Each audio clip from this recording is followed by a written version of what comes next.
नमस्कार। दृष्टि आईएएस के इन न्यूज प्रोग्राम में आपका स्वागत है। आज के इन न्यूज का टॉपिक है कांग्रेस की सभी जीवन रक्षक दवाओं पर जीएसटी हटाने की मांग।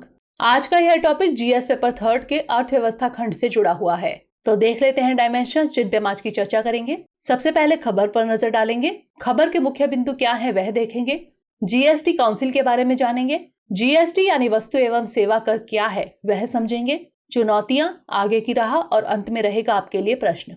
तो चलिए सबसे पहले खबर पर नजर डालते हैं। कोरोना महामारी से बढ़ रही चिंताओं के बीच कांग्रेस नेता श्रीमती प्रियंका गांधी वाड्रा ने जीएसटी परिषद की 43वीं बैठक के मद्देनजर केंद्र से नोवेल कोरोना वायरस के विरुद्ध लड़ाई में इस्तेमाल होने वाली सभी जीवन रक्षक दवाओं और उपकरणों से जीएसटी को हटाने की मांग की है। गौरतलब है कि आज वित्त मंत्री श्रीमती निर्मला सीतारमण द्वारा वीडियो कॉन्फ्रेंसिंग के जरिए जीएसटी परिषद की 43वीं बैठक आयोजित की गई, जिसका विवरण जल्द ही जारी किया जाएगा। इस बैठक में कोविड-19 संक्रमण के उपचार से जुड़ी औषधियों, ऑक्सीजन और उपकरणों पर कर की दरों के मुद्दे के साथ साथ राज्यों को राजस्व क्षतिपूर्ति के विषय में भी चर्चा की जानी थी। बता दें कि इससे पहले परिषद की 42वीं बैठक वीडियो कॉन्फ्रेंसिंग के जरिए 5 अक्टूबर 2020 को हुई थी और इस साल अप्रैल 2021 से प्रारंभ हुए चालू वित्त वर्ष में परिषद की यह पहली बैठक है।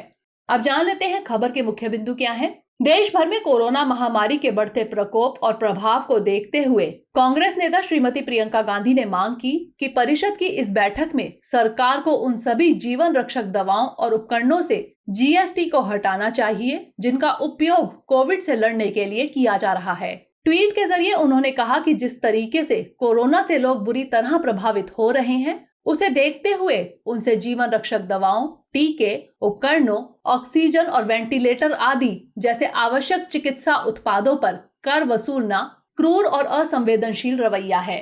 उन्होंने alcohol based hand sanitizer, hand wash, साबुन, कॉटन मास्क, पीपीई किट से लेकर कोविड-19 वैक्सीन, रेमडेसिविर और अन्य कोविड दवाओं तथा वेंटिलेटर और आर्टिफिशियल रेस्पिरेशन डिवाइसेस आदि सहित 15 वस्तुओं की एक सूची भी संलग्न की, जिन पर जीएसटी की अलग अलग दरें लागू हैं।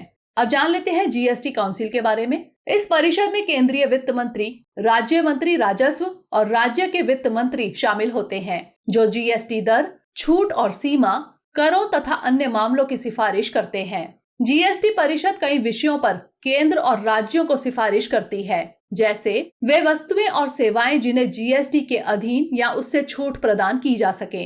केंद्र सरकार, राज्य सरकार और स्थानीय निकायों द्वारा वसूले जाने वाले कर, उपकर तथा अधिशुल्क जिन्हें जीएसटी के अंतर्गत समाहित किया जा सके।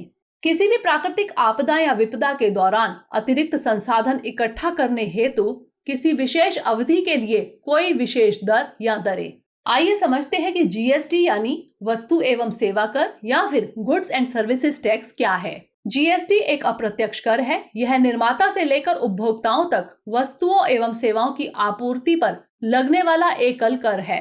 भारत को एकीकृत साझा बाजार बनाने के उद्देश्य से इसे 1 जुलाई 2017 से लागू किया गया था। जीएसटी के अंतर्गत जहां एक और केंद्रीय स्तर पर केंद्रीय उत्पाद शुल्क, अतिरिक्त उत्पाद शुल्क, सेवा कर, काउंटर वेलिंग ड्यूटी जैसे अप्रत्यक्ष कर शामिल होते हैं, वहीं दूसरी ओर राज्यों में लगाए जाने वाले मूल्यवर्धन कर, मनोरंजन कर, चुंगी तथा प्रवेश कर, विलासिता कर आदि भी सम्मिलित होते हैं। राज्यों द्वारा लगाए गए करों को राज्य वस्तु एवं सेवा कर यानी एसजीएसटी कहा जाता है, जबकि केंद्र द्वारा प्रत्येक अंतर्राज्य वस्तुओं एवं सेवाओं की आपूर्ति पर एकीकृत वस्तु एवं सेवा कर यानी आईजीएसटी लगाने और प्रशासित करने की व्यवस्था है।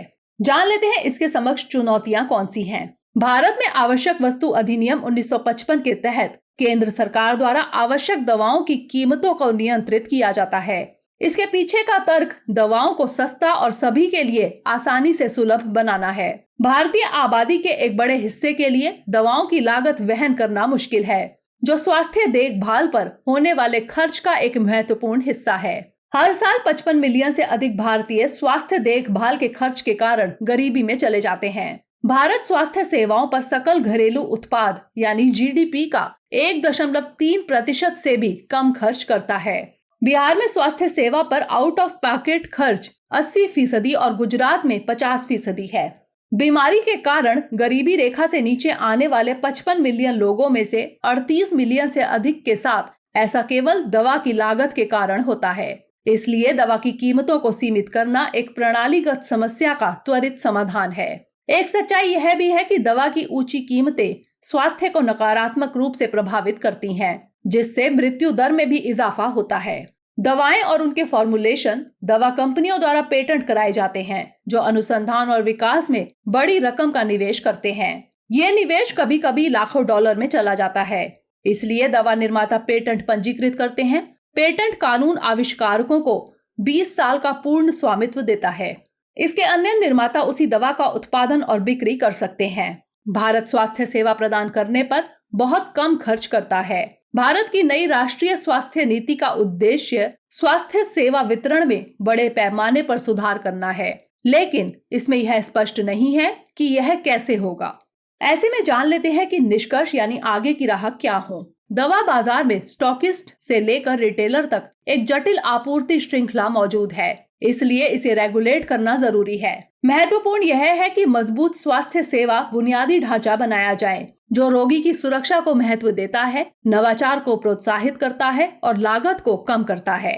सरकार को अनुसंधान आधारित संगठनों को भारत में काम करने के लिए प्रोत्साहित करना चाहिए। ट्रेड मार्जिन रैशनलाइजेशन यानी TMR एक ऐसा समाधान है जो दवाओं और चिकित्सा उपकरणों के निर्माताओं को बाजार में दूसरे के साथ प्रतिस्पर्धा करते हुए नई दवाओं और टीकों में निवेश करने की अनुमति देता है। GST काउंसिल की बैठक के उपरांत दवा की कीमतों पर विचार इस दिशा में सुगमता लाएगा। आइए अब नोट कर लेते हैं आज का प्रश्न। वर्तमान कोरोना काल में जीवन रक्षक दवाओं पर से GST हटाने की मांग के तर्क का मूल्यांकन कीजिए। तो ये था हमारा आज का सेशन। अगले सेशन में किसी नए टॉपिक के साथ मिलेंगे। तब तक के लिए पढ़ते रहिए एंड स्टे मोटिवेटेड।